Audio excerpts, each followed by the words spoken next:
Hi guys. Happy Friday. I hope you guys are having a great day. And I am sorry that I'm not live today. I might be. I might not. Maybe so. I don't know. I'm getting kind of burnt out on live, but I need to switch it up, change it up a little bit. It's really fucking hot today and the fibro is killing. Oh my god. But anyways, so how far are you guys in the ceremonial magic? The modern magic? Is everybody up to the point to where you can perform the lesser banishing ritual with the pentagram? Yay? Okay. So, it's just been crazy. Continuously new experiences with the lesser banishing ritual with the pentagram, and that's all I really want to talk about today. Is my crazy experiences with that ritual. So, lesser banishing ritual, banishing. So what we've been doing is banishing, but yet calling in the angels. So, what I've noticed, it just kind of improves everything.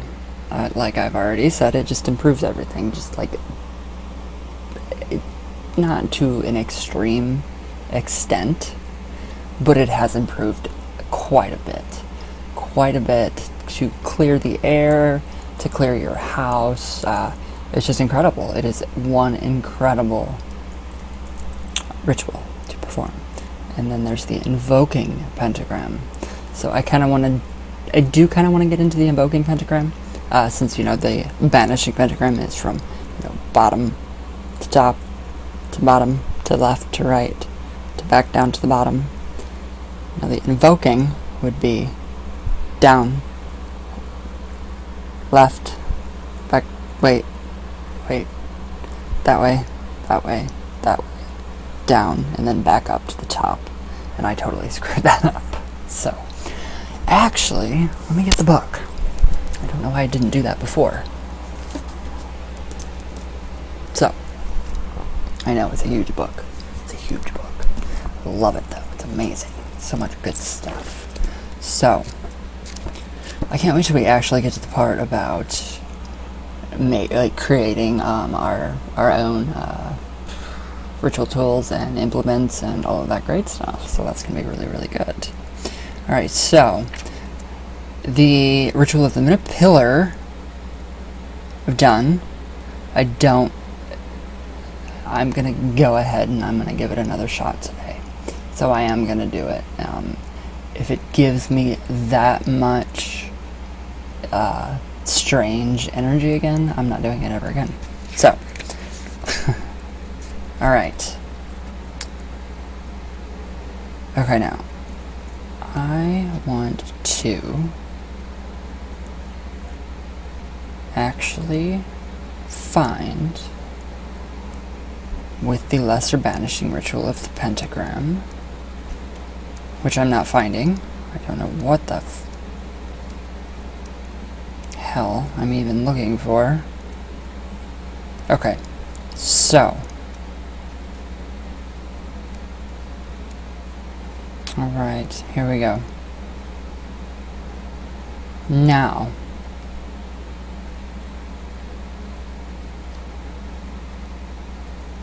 alright, this is more on the lesser banishing ritual of the pentagram. So,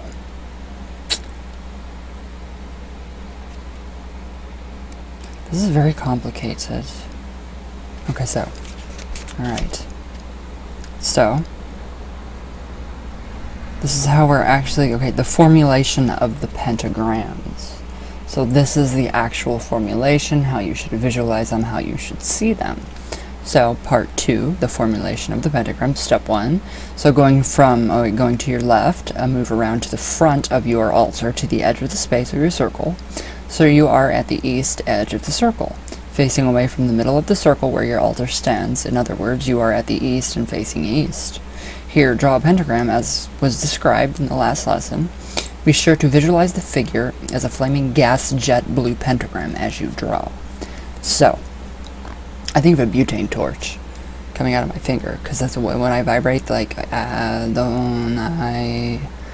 and then you go through with your finger, that is actually what I feel. It feels like a butane. It feels like how a butane torch looks. So I can actually literally see it as I do my pentagrams. I can actually see that flaming blue electric light.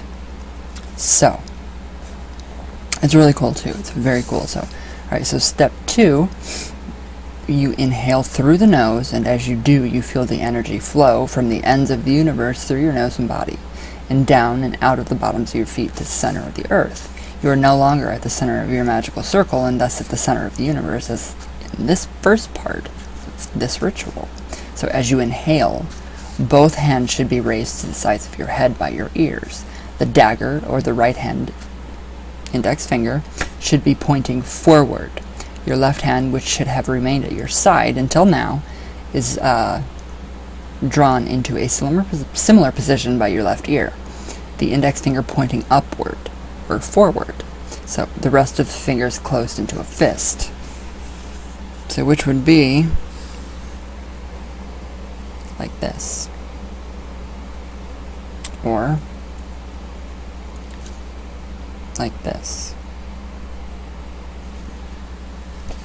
So there's a lot more to the lesser banishing ritual of the pentagram that I actually thought. Well, I knew there was, but there is a lot more to it. So, alright. Where did I go? Okay, so step 3, step forward with the left foot. At the same time, thrust your hands forward so that they point to the exact middle of the glowing blue pentagram in front of you. This position is known as the God form, and this is the God form known as the Enterer. As you do this, you should exhale and feel the energy come back up your body, out of your arms and hands, through the pentagram into the ends of the universe. You should use the entire exhalation to vibrate the God name Yud-He Vav-He. So that's Yud-He Vav-He. So you're actually taking in all that energy. And then, but I actually feel this, now that I go back and I read, now I can actually kind of step aside and look back and see, okay, this is how I feel. I feel this at this point, at this pentagram in the south, at the east, at the south, north, whatever, west, and I feel that in my body. So certain areas of my body will vibrate, like my feet. I can feel the energy without even knowing that's what was supposed to happen. So evidently something was done right, which is always good, thank gods. So and the God form known as the Enterer, it's always like this. So I know a lot of us do have fibromyalgia. I know a lot of us are in pain all the time. Recently I have very painful a lot now. So I don't do it as much because it just, it hurts. It hurts to do the hair anymore. But it helps. This helps a lot. Especially with banishing the pain in the body. So, alright. So as you do this, you should exhale and feel the energy come back up your body, out your arms and hands. I already said that. Yud-He Vav-He. So step 4, bring your hands back to your ears while bringing your left foot back to its original position. Put your left hand down by your side and point to the center of the pentagram with your right forefinger or a dagger. You can use a dagger, you can use a wand. I don't know if you can use a wand. I don't know. So I'm going by the book, so I use my forefinger. I don't want to pull out my giant, like 9-inch, 10-inch, 12-inch dagger just to do that. I mean, the little pocket ones that you can buy from like ISIS books and gifts that are the black handled knives for like $9.99 that are very, very nice and useful. I should have kept that when I was into Wicca when I was that kid.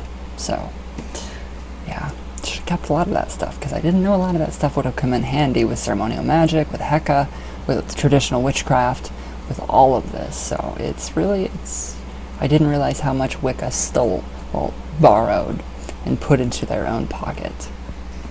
From all of this, all of the Heka, which Heka is the Egyptian religion. So, alright, step 4. Bring your hands back to your ears while bringing your left foot back to its original position. Put your left hand down by your right side, or by your side, and point to the center of the pentagram with your forefinger or dagger. Now trace a line in the air at the height of the center of the pentagram as you move in a clockwise direction around the edge of your circle space. You should do 90 degrees so that you end up in the south, facing south. So from there, that's east, and then there's south. So as you trace the line in the air, you should visualize a brilliant white light emanating from the tip of your finger or blade. At the south, repeat parts 1 and 2 of step A, but vibrate Adonai. So when you actually do that and you get to the south, wait, that's the north. That's the south. So when you're actually at the south and you're actually doing your pentagram, visualizing that blue energy. You can do both hands. I just take one hand. I do it with one hand like this. And then I vibrate Adonai. And then right through it. And it feels, you can feel it. You can feel the energy change. You can feel it shift. You can feel my temple room space change. It changes and it's not my temple room anymore. It's very different. So, step 5, repeat as above, but move to the west and vibrate he, ye. So, west.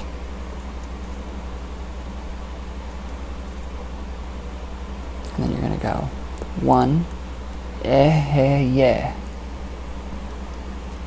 And there we go. So, step 6, repeat as above, but you move to the north, and you vibrate Agla. So, north, I'm doing my pentagrams very tiny, and then Agla, and I actually feel it at my fingertips.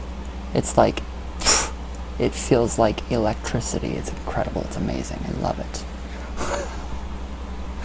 Sorry, guys. I get very excited over this stuff. So, alright. Step 7. Complete the circle by connecting a white line from the north.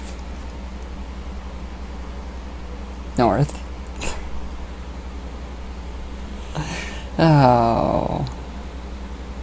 What was I? Step 7. Complete the circle by connecting a white line from the north to the east where you began. Then, moving in the same clockwise direction, come back behind the altar. I don't, because I can't fit behind there. My ass is too big. And in front of the chair is when you started the ritual. So, you should once again be facing the east. So, note, if you do not have a room for a circle, simply pivot where you stand behind the altar. So here is actually a diagram of your steps that you should be doing. This one. Not this one.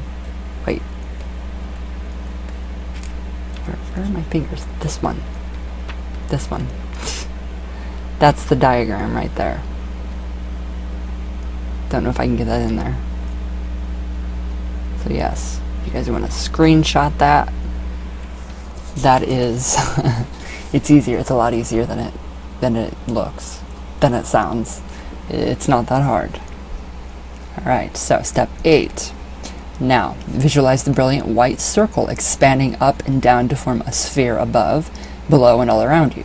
What you have done is you have created a sphere in brilliant white all around you with electric blue pentagrams at the quarters, which have been charged and sealed with the names of God. So, amazing.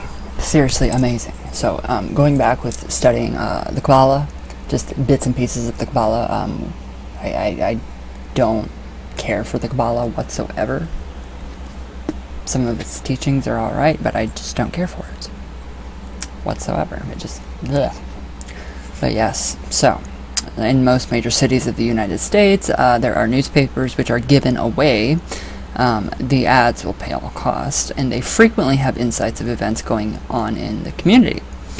As a result of those listings, this person says, I have twice got to see Jewish scholars, quote, quote, scholars, who were allegedly rabbis, talk on the Kabbalah. Both times were wastes, and showed that these men knew nothing of the Kabbalah, or at least thought so little of their audiences that they chose to share none of their knowledge. One even went as far as to tell his primary Jewish audience to forget about the Kabbalah because Jews should only believe in one God, and while the Christians have given up three gods, given us three gods. Literally, yes, Christians worship three gods, three different gods, separate. Isn't that funny? That's very true, too. So, referring to the Christian Trinity of God the Father, God the Son, and God of the Holy Spirit. The Kabbalists have given us 10, referring to the 10 names of God on the Tree of Life. This shows a total lack of understanding, which must be cleared up now.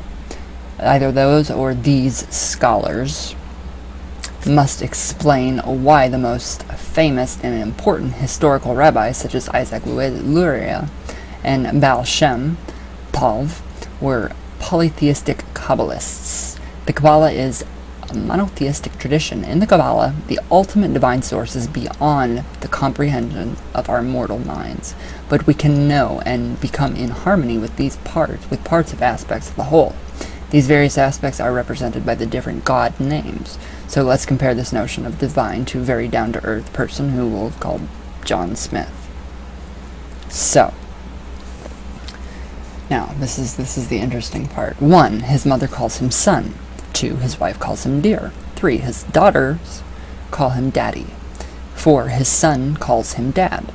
His boss calls him Smith. His friends call him Smitty. His co-workers call him John. Old friends call him by his childhood nickname, Binky. 9, his mistress calls him Honey Poo. Oh, he's got a wife and a mistress. And then 10, his business customers call him Mr. Smith. So, pretty interesting, I think. So, thus we have one man with 10 names. So that's my theory on the giant disco ball in the sky. Yes, furthermore, the names represent the type of relationships people have with him. Imagine what he would think if his wife started to call him Honey Poo. Certainly he would take notice if his son, instead of calling him Dad, said Father. There is something which to talk to you about.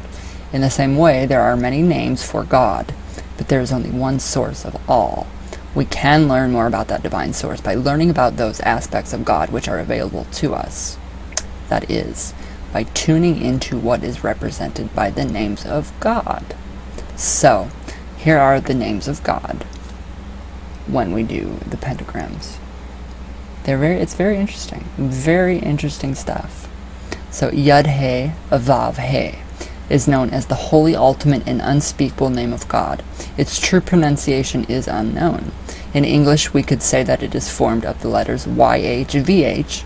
Jews never pronounce the word instead of saying Adonai by placing the Hebrew vowels of A-H-D-O-H-N-Y-E, which means my Lord.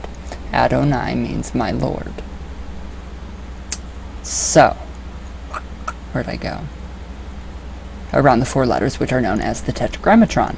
The word Jehovah or Jehovah is formed. Therefore, to use these names shows a total misunderstanding of this holy name. Yahweh or Yahweh is also a misnomer.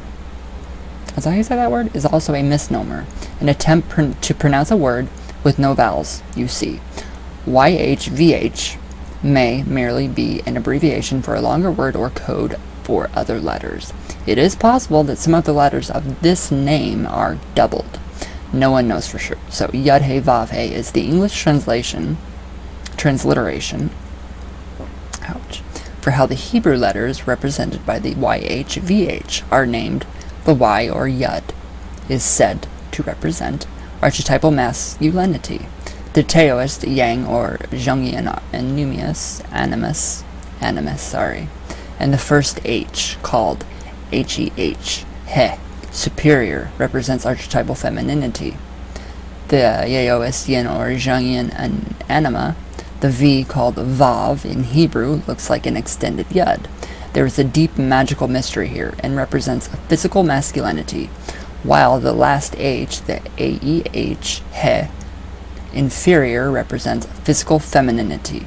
Thus, this ultimate name of God, the Tetragrammaton, the YHVH, says that God is the ultimate unity, a perfect blend of all dualities. So, all dualities, what would that mean? Gay, straight, lesbian, bi, transgendered, anything. Everybody. All inclusive. And the Tetragrammaton is teaching us that God has many names, and as beings, as human beings, well, spiritual beings living in a meat sack. I like that. I don't know why. I got it from Lucifer's mom. So, as represented by the male-female symbolism on all planes. Certainly this is not a bad notion of the essence of divinity. That is how I see God, source, goddess. I think that is how everybody should see God, goddess, source, spirit, whatever you want to call it. It makes the most sense, and it's not too in-depth. It's not too in-depth, but then you have people that want to go way too in-depth and brain fuck it or overanalyze it. If you're a typical analytical Virgo, you will brain fuck it. Don't. It is going to make you crazy. Don't mind fuck any of this. Just take it as it is. I've tried and it just drives you insane. It drives me nuts. So, Eheye, E-H, H-E-H, Y-E-H means I am or I shall be. So Eheye, I am or I shall be. It is the name of God revealed to Moses at the burning bush. In the story, God tells Moses to go to Egypt and free the Hebrews, to which Moses asks, "Who shall I send to me?" Say, "Sent me." God's response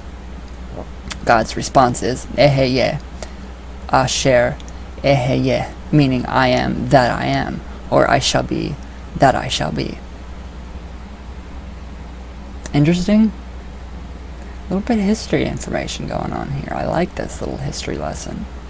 So, Aglah, A-H-G-L-A-H, Aglah is how the next God name is pronounced, but it is most commonly spelled A-G-L-A, Aglah. So thus, this is because it is an abbreviation. It's an abbreviation for the words Ata Gibor Leolam Adonai. It means thou art great forever, my Lord. And it is from a Hebrew prayer. These four God names are associated with the directions and the magical elements of the four quarters. So, that is the God names, explanation of source, God energy, the different aspects of God, the giant disco ball in the sky. My theory is he's a giant disco, whatever it is, she, he, God, goddess, source, spirit, the all, or capital H-I-M. A lot of people I've seen call source capital H-I-M, him, God. So, that is the pentagram, their meanings, how to do them, what to visualize, and what to expect and what to experience within your body. So that is everything I have experienced within my body, and it's incredible. I'm trying to watch my mouth. I'm trying to be very conscious of what I say, because you say anything, somebody's going to wake up offended, so it's okay. So this is part 3, the evocation of the archangels.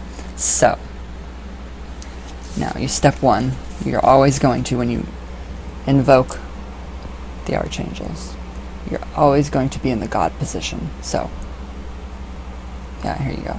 My hands always want to curl because of my fibromyalgia, but I stretch them as fucking hard as I can, and I lift my arms out like this, as if I'm receiving, waiting. So it's like this. They just automatically go like this. So this is your God form. So, step 1. Spread your arms straight out to the side so that your body forms a cross. If you have a dagger, that point should be up. Take a second or two to once again feel the energies flowing through you and making you a brilliant cross of light at the center of the universe. The cross also represents the 4 archetypal elements: air, earth, fire, and water. So step 2, visualize a figure on a hill in front of you. The figure is dressed in yellow robes, which have some purplish highlights. The figure carries a caduceus wand. The symbol used by doctors, a wand intertwined by serpents, which is sacred to Thoth, which represents the life force, or kundalini, and the figure's robes wave in the wind. You should feel a breeze coming from behind the figure. Say, "Before me, Raphael."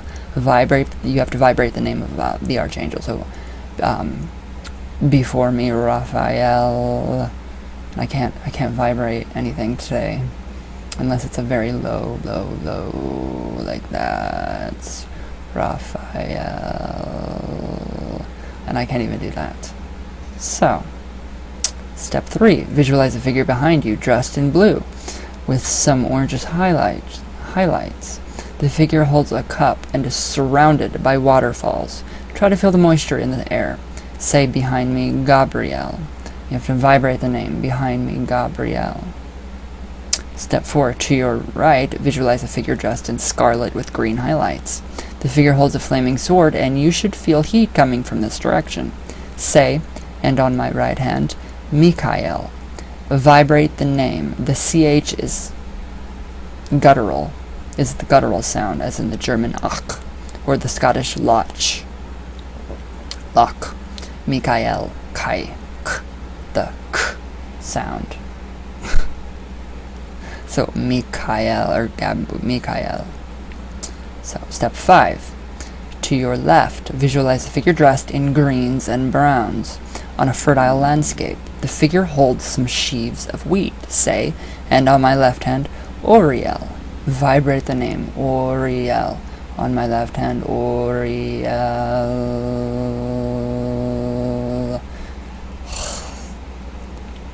That's a lot. Step 6. Move your left foot out to your left and visualize another beautiful blue pentagram all around you, outlining your body. Say, "For about me flames the pentagram." Very simple. Step 7. Visualize a golden hexagram, a 6-pointed star, sometimes called the Jewish star, within you, right where your heart is, and say, "And within me shines the 6-rayed star." And literally, it's like 2 triangles.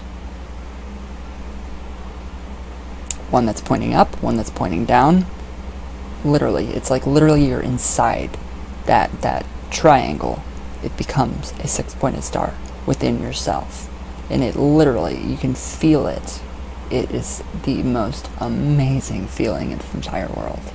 And what I've experienced from going around doing the vibrations, the names of the archangels, well, the God names with the pentagrams, that is what I have been seeing with my third eye. I have been seeing that.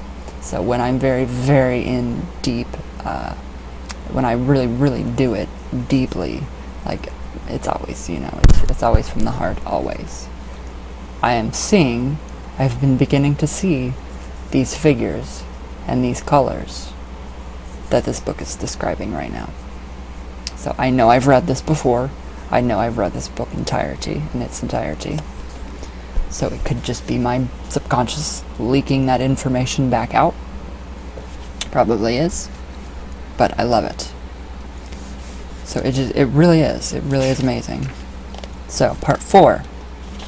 Repeat part 1, the Kabbalistic cross. Again, other people have slightly different versions for the evocations of the archangels section.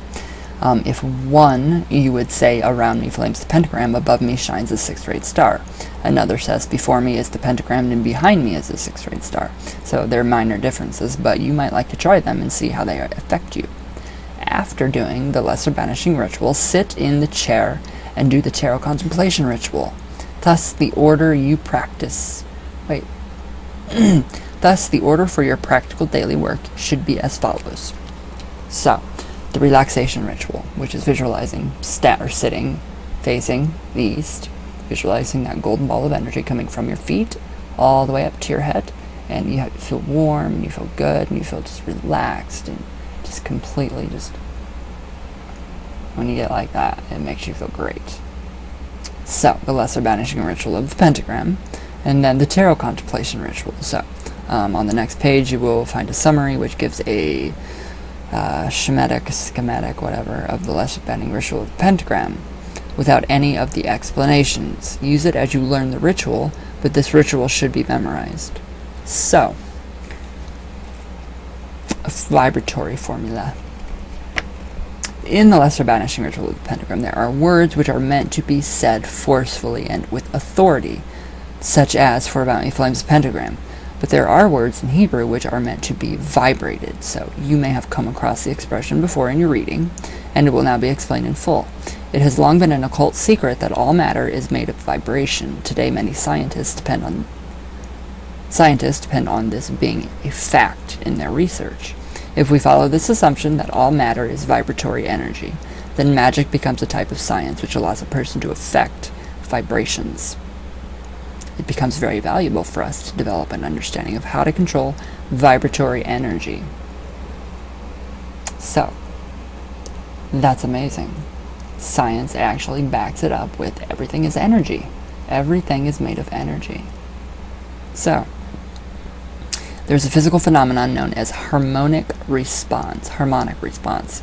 This simply means that if one object vibrates powerfully enough, another object nearby will start to vibrate or resonate with the first. If the second object has a natural vibratory rate in harmony with the first, as an example, if a violin note is played near a piano, the piano strings, which have certain harmonic relationships to the violin note, will sound. They will start to resonate. Thus, if you can control the vibration rate of one object, such as yourself, you will be able to cause certain reactions in other objects, such as those which exist on other planes of existence. Therefore, an understanding of how to vibrate words is an essential for the magician or witch. I like witch better. I don't like the word magician. So I have noticed big time what things and what objects actually get affected by vibrating these names. And it is so cool.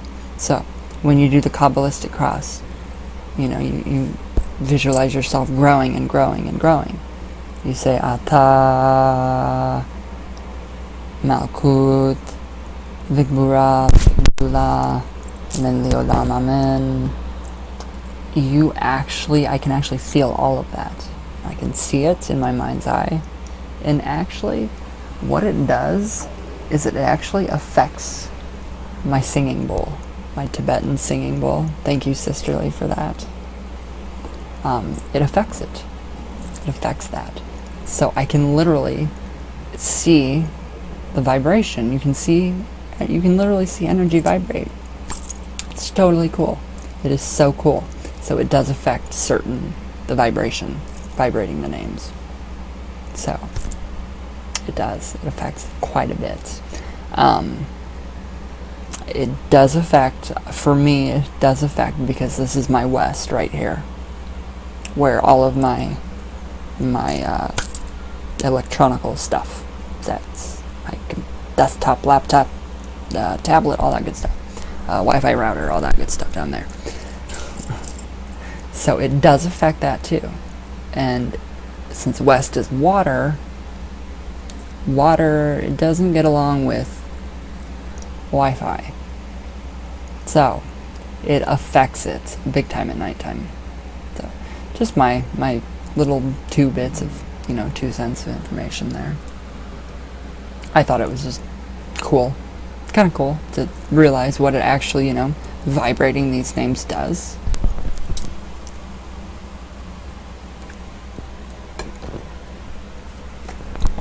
So yeah, it's very cool. Very, very cool. Especially with the vibrating of the names. I love it.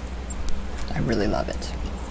So, but yeah, that is more in depth into the lesser banishing ritual of the pentagram. And then further in the book, it's going to give us invoking pentagrams to invoke. Middle pillar ritual is literally invoking that energy within us, and it wakes up Kundalini. And I don't want that. That's tough. That was tough.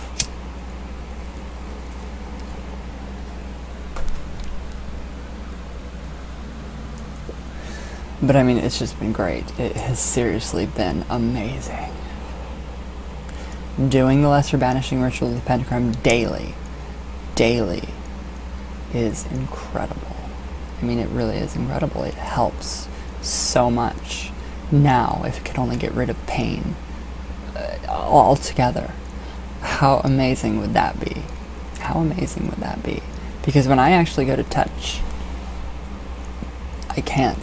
Sometimes I can't touch because it hurts. It hurts too bad.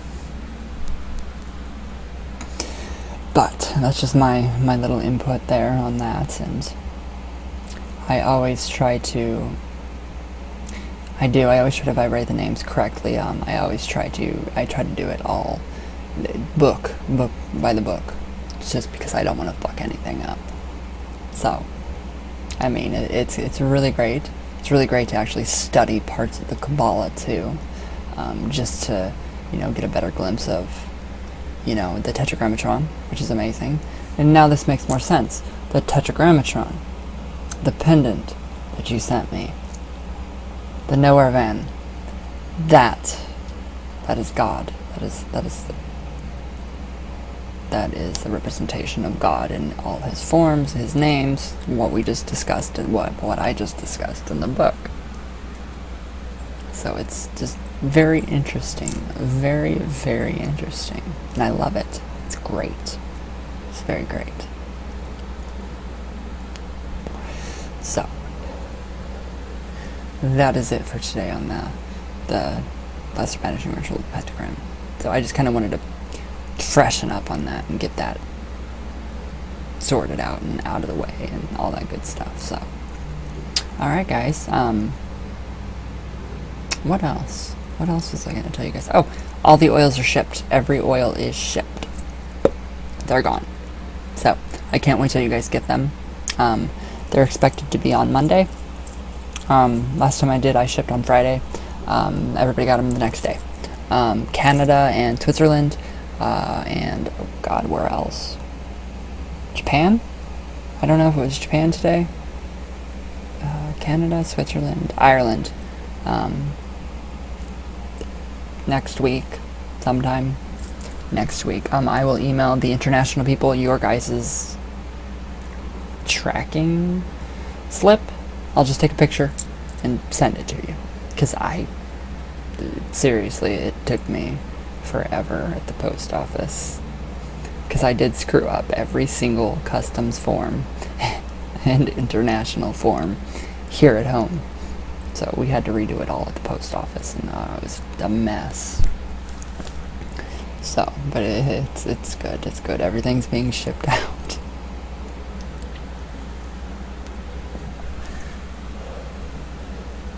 So, alright guys, I will see you all tomorrow. I hope you guys have a good weekend. I hope I do too. God, dreading it. So, alright guys, I love you all very, very much.